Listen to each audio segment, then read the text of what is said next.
डर। डर के आगे जीत नहीं, डर के साथ जीत है। डरना ज़रूरी है क्योंकि डर ही हमें चीज़ों, इमोशंस आदि को बैलेंस करना सिखाता है। डर अच्छा है अगर हम उसका सदुपयोग कर पाए तो, वरना किसी भी चीज़ का दुरुपयोग किया जाए तो परिणाम हमको पता ही है। भगवान ने किसी को अमरता का वरदान क्यों नहीं दिया? क्योंकि वे जानते हैं कि सदुपयोग करना कठिन है और दुरुपयोग करना आसान है। यहाँ पे भगवान को डर था कि इस वरदान का दुरुपयोग हो सकता है, इसलिए उन्होंने निर्णय लिया और नियम बनाया कि अमरता का वरदान किसी को भी नहीं देना है। इस तरह से उन्होंने अपने डर के साथ हाथ मिलाया है। डर को हम ना जड़ से उखाड़ सकते हैं, ना तो जड़ से समाप्त कर सकते हैं। हम उस डर की जड़ से घृणा करने लगते हैं। हम ना तो उस डर को बंद कर सकते हैं, ना तो हम उस डर को अपने से दूर कर सकते हैं। जैसे हमारा मन है, वैसे ही डर भी हमारा ही एक तत्व है, जो सिर्फ और सिर्फ हमारा है और किसी का नहीं। ना डर हमसे आगे है, ना डर हमसे पीछे है। वो सोते जागते हमारे साथ होता है। सवाल यह नहीं है कि डर अच्छा है या बुरा, हमारा नज़रिया ही है जो उस डर को उसकी राह दिखाता है।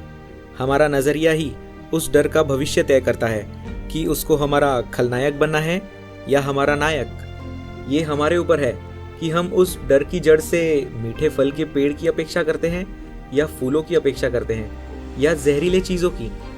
यहाँ हमारी अपेक्षा हमारा चरित्र दर्शाती है, हमारे संस्कार दर्शाती है, हमारी सोच दर्शाती है। कोशिश डर को हराने की नहीं होनी चाहिए या डर से जीतने की भी नहीं होनी चाहिए। अगर हार और जीत आ जाते हैं तो यह एक खेल बन जाता है, डर और हमारे बीच का। हमें डर के खिलाफ नहीं, डर के साथ खेलना सीखना चाहिए, क्योंकि डर हमारा अभिन्न अंग है। हम डर से नहीं लड़ सकते। डर से लड़ना मतलब एक परिवार के लोग आपस में ही लड़ रहे हो। डर से लड़ो नहीं, डर को साथ लेके लड़ो। डर को अपनी ढाल बना के लड़ो। डर से हाथ मिलाओ।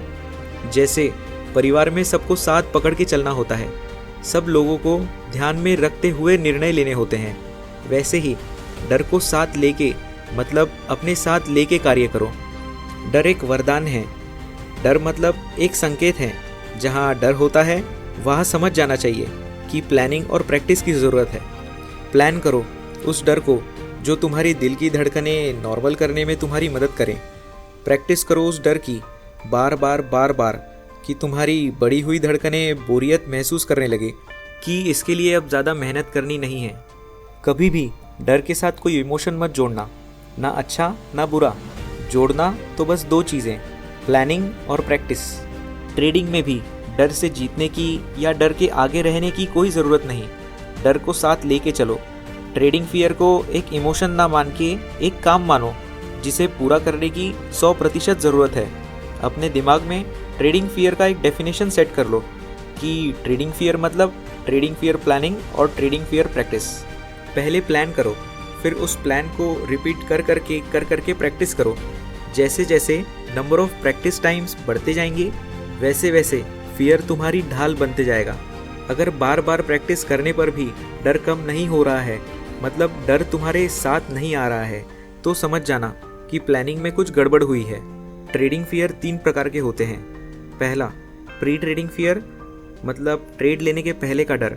दूसरा, ड्यूरिंग ट्रेडिंग फियर मतलब ट्रेड के दौरान का डर।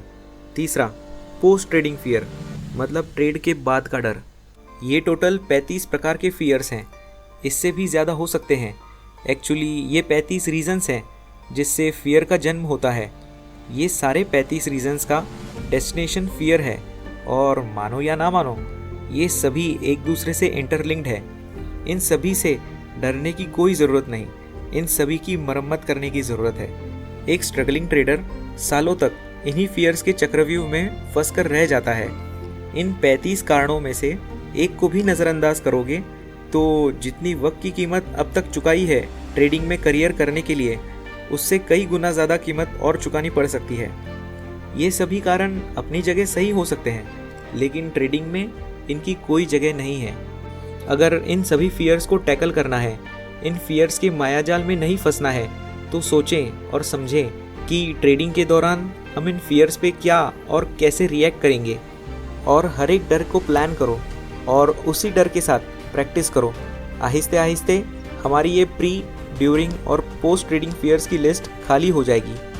यही समय है कि डर के साथ हाथ मिला लो। अगर आज हाथ नहीं मिलाओगे तो पता नहीं कल समय मिलेगा कि नहीं। डर इंसान में पैदा होने के बाद से मरते दम तक साथ रहता है। हम चाहे तो भी इससे छुटकारा नहीं पा सकते। हम बस उस डर को पहचान कर उसकी प्लानिंग कर सकते हैं और उस डर की प्रैक्टिस कर सकते हैं, जिससे हम कभी भी उससे परेशान ना हो। डर से उत्पन्न होने वाले हर एक परिणाम के बारे में सोचो, समझो, प्लान करो, प्रैक्टिस करो और लाइफ में ट्रेडिंग में अप्लाई करो और चिंता मुक्त पैसे कमाओ ट्रेडिंग से। हम यार इस पृथ्वी के सबसे बुद्धिमान प्राणी हैं, इतना तो कर ही सकते हैं। फियर पैदा हो सकता है 2 कारणों की वजह से। पहला, ट्रेडर की डायरेक्शन सही है लेकिन वो कुछ गलतियां कर रहा है। दूसरा, डायरेक्शन ही गलत है।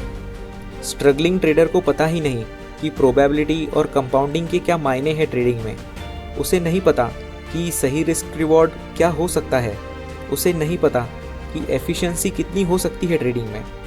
उसे नहीं पता कि मार्जिन का उपयोग करना ज़रूरी क्यों है, ज़रूरी है भी कि नहीं।